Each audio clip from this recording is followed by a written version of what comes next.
विष्णुपुर नाम के गांव में मधुर नाम का एक किसान अपनी पत्नी के साथ रहता था। मधुर बहुत ही होनहार और मेहनती था। वो अपने खेतों में दिन रात मेहनत करता था, फिर भी उसके खेतों में अच्छी फसल नहीं आ रही थी। वो बहुत परेशान हो गया था। ऐसे ही एक दिन, क्या हुआ आपको? आप ऐसे उदास क्यों हो? कुछ नहीं, तुम तुम्हारा काम करो।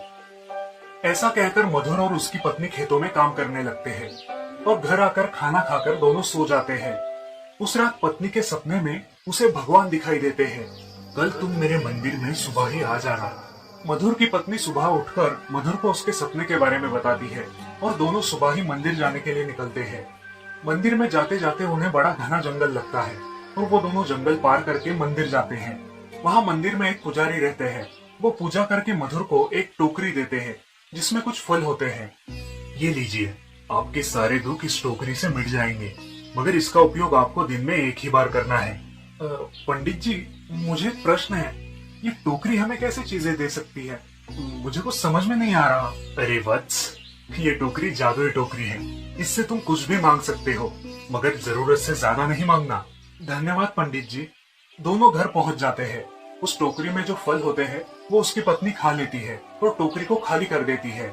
उस टोकरी को आगे रखकर वो दोनों उसके सामने बैठ जाते हैं और टोकरी से एक बोरी धान मांग लेते हैं। अचानक वहाँ पे तेज प्रकाश होकर वहाँ एक बोरी धान आ जाता है। वो देखकर मधुर और उसकी बीवी बहुत खुश हो जाते हैं।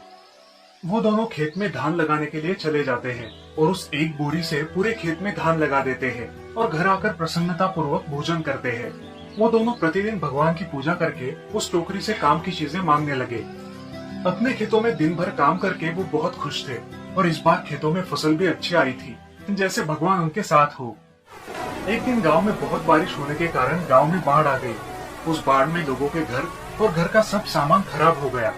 कोई भी गांव वालों की मदद नहीं कर पा रहा था।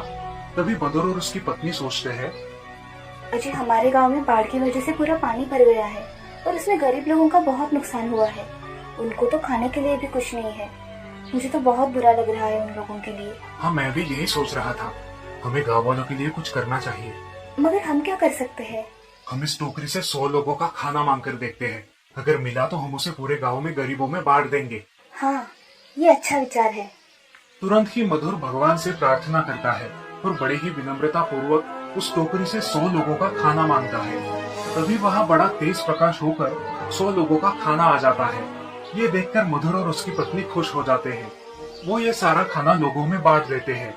ऐसे ही प्रतिदिन मधुर और उसकी पत्नी लोगों की सहायता करने लगे। अब लोगों के खराब हुए घर भी बन रहे थे। लोगों को खाना मिलने की वजह से वो अब शांत होकर आगे की सोचने लगे।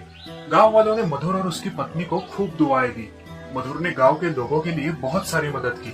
बाढ़ में एक बच्ची के माता पिता बह गए थे। मधुर उस बच्ची को अपने घर ले आया और उसे अपनी बच्ची जैसा प्यार करने लगा। ये देखकर गाँव वाले बहुत खुश हो गए और इस प्रकार अब सारे गाँव वाले खुशी खुशी अपने गाँव में रहने लगे। तो दोस्तों, इस कहानी से हमें ये सीख मिलती है कि हमें संकट समय हमेशा पीड़ितों की मदद करनी चाहिए, क्योंकि अच्छे कर्मों का फल अच्छा ही होता है।